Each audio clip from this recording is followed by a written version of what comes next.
Cheers and happy afternoon, everybody. Welcome back to the dojo. My name is Donovan Brooks, Dojo Arm Defense.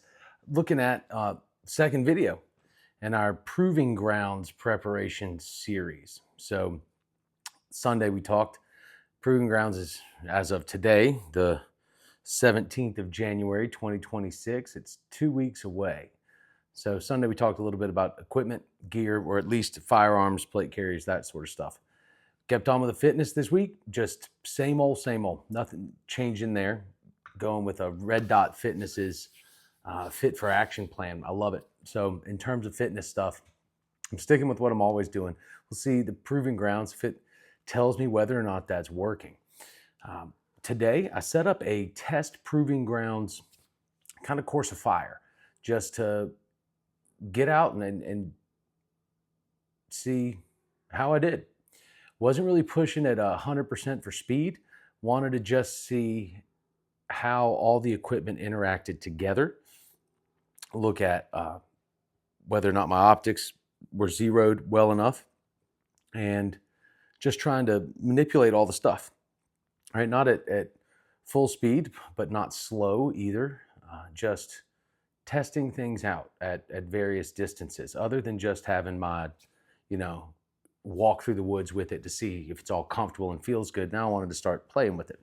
So I set up some video cameras, one on a helmet you'll see that has a GoPro on a helmet mount, and then another using my phone on a little tripod as a second camera, and videoed it. And what I do with video when I video myself is I look back and I try and find out what I can learn from that video. So I thought I would take you all on this ride with me, show you the video of the course of fire, and see what I can learn from it, and tell me what do I need to focus on for the next 2 weeks as I try to get ready for this thing that I have never done. You know what they say, experience is the thing you get shortly after you needed it. And I don't have experience to Proving Ground yet, so I'm trying to replicate that the best I can to figure out what it is I need to do. So let's watch this video together, and we'll see where we can improve. Go. Oh, there we are. Rock and roll. All right, video is going to start at the house. Boom, timer goes off, and I'm hustling. So this begins. Now we're into 4x speed, 4 times as fast. But I started with a wheelbarrow, 150 pounds in the wheelbarrow, pushing it about 140 yards uphill, just getting some weight moving, getting the heart rate up. Come to some barricades. These are, depending on the target, 65 to 70 yards from the target, getting out the 60-pound sandbag to be used. So starting with barricade rifle. Everything I run for the rifle on this is at 1x magnification on the LPVO. I wanted to try that out just to see how it went. I did not check zero beforehand. Found out through this course of fire the zero worked well. I like it. So setting that up, and this is on a reduced C-zone piece of steel to 3x5 note card steel at 65 to 70 yards, alternating back and forth. I wanted to get some of those transitions down. You can see the picture in picture a little closer to be able to look at the targets. Found it was really easy. I liked having that Flatline Fiber Company, their barricade bag hooked to my belt. That was advice from Mark Smith at JBS Training, right? Learned a lot from those guys, so I encourage you to check them out. He recommended that bag and that setup. I did like it. It was easy to manipulate. The bag does not weigh much. So that worked really well. Back and forth on those. So I think with some of the smaller targets, I could have probably magnified and gotten things a little faster, figuring out where my breath was and how that hold worked. Still not displeased with that. And go into a barricade that is on a chain. So you get the nice gluteus maximus shot here, and I'm going for the reduced C-zone target there in the middle, over to the hostage swinger on the far right. You'll see it swing around to the other side. Nice hit there. Back to the reduced C-zone. That's about an 8-inch wide target. And then back to the hostage swinger. I think I missed a couple of times here. I'm not sure if I like that knee bend on the left in order to do the transition. I might want to adjust how I transition that wide with the rifle. Here I did learn something with the kit especially, is now I've got that rifle barricade bag in my hand, and clipping it back onto my belt was a little cumbersome. So I might look to adjust that, maybe add in another place up higher on the plate carrier where I can clip that in there if it's for short term. I know I'm going to go back to it in this course of fire, so I might figure out. I like being able to run and move with it clipped, like you saw at the beginning, right beside my pistol magazines. So for here, we're going 60, 70 yard pistol shots, looking at those little reduced C-zone pieces of steel and the full C-zone piece of steel. I did notice that it's a little hard to call pistol shots. It's easier to call rifle with it suppressed. So I'll have to perhaps get a little better at that, but didn't go poorly. Stowed the magazines, 60-pound sandbag to the bag. Now we're running up to the range to be about 12-ish, 15-ish yards away from the targets. Do a little more precision pistol there. We'll be going from the reduced steel zone, or reduced steel C zone, to the 3x5 note cards at a closer distance. Like I said, 12, 15 yards, somewhere in that area. All the steel, by the way, from TA Targets. I don't get sponsored by them or anybody else. No sponsorships at all. But I do like their steel. So everything there is TA Targets. It is super durable. I spray paint it when I get done, and it stays out on my range all the time.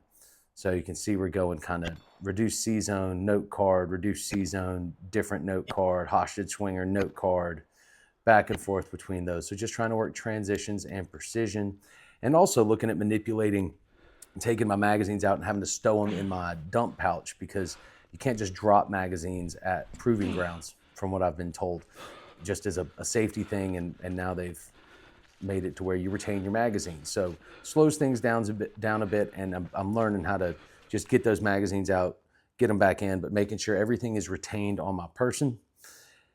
Coming back down with the sandbag and going to get back onto the rifle. I'm going to be working off that VTAC barricade with 2 shots.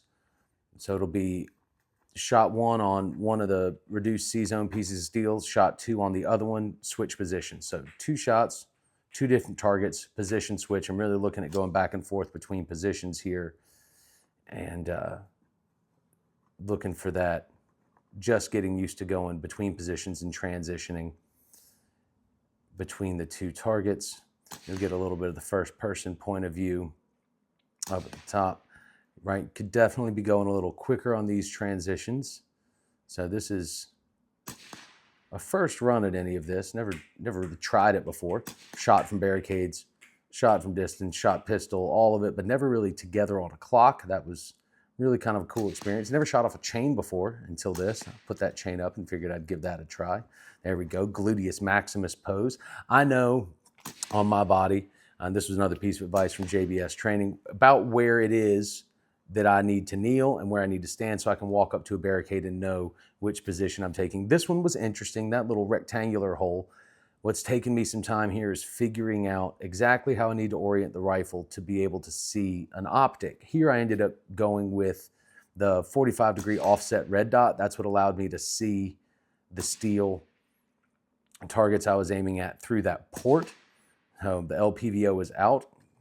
One of the advantages of that offset red dot. So that was super helpful. Looking at stowing gear again. So that's a big lesson takeaway for me on this, was which gear am I going for? Like, what's my first magazine going to be?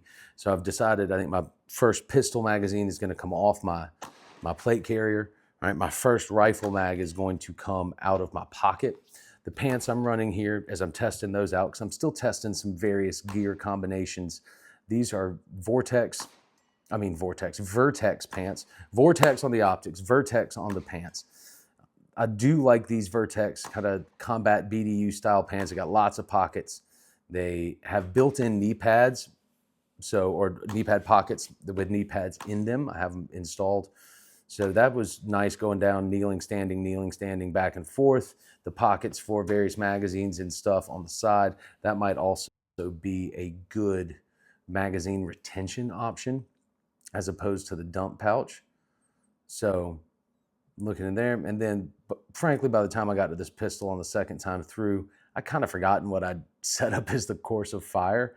I'm going to make that a little simpler next time, between calling my hits and keeping up with what course of fire was next. I'll probably just simplify that. I know I'm definitely going to be paying attention to and relying on the ROs for that when it comes down to the event itself. So lots to learn there. For me, big takeaways. I like my Rifle Zero. I ran everything at 1 by magnification. Granted, I was only out to 70 yards, but I was nuts, dead nuts on those 3x5 note cards and that hostage winger.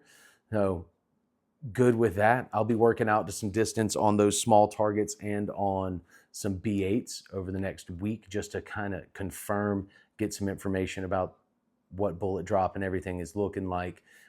If it gets real windy, I'll try some wind calls and stuff, just rely on the wind there. But definitely happy with my Rifle Zero. No problems there. Noticed that my pistol, the glass was a little dirty, so might find a place to stash a microfiber cloth somewhere that I could wipe that off with.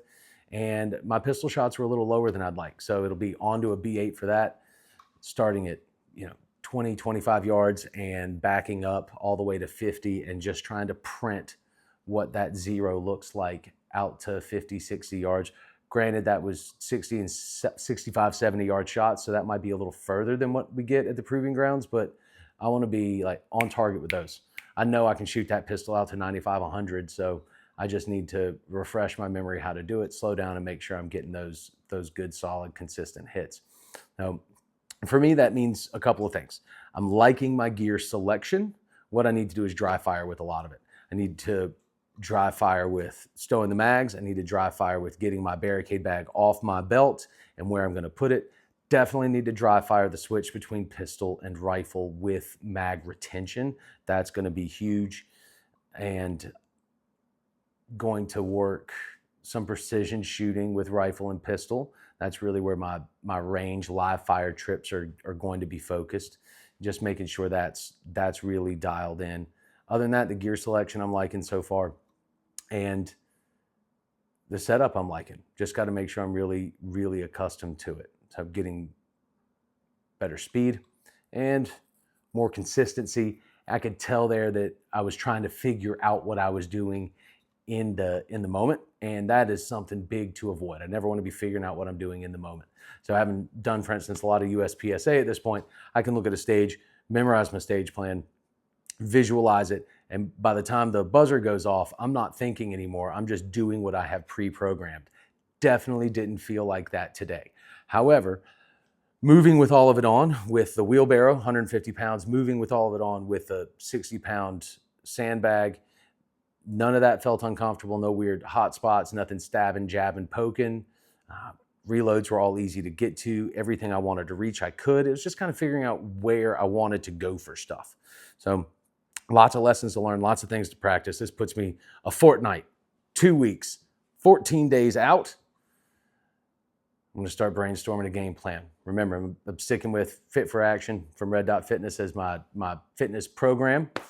And range Monday, on Martin Luther King Day, range day, will be precision, group shooting with the rifle, group shooting with the pistol. I might do a little ammo checking out. I'm pretty sure I know what ammo I'm going to run at this event, which is a 62 grain 5.56, but I will test out a couple others. If I get an ammo, there's a few types that I have less than 50 rounds with.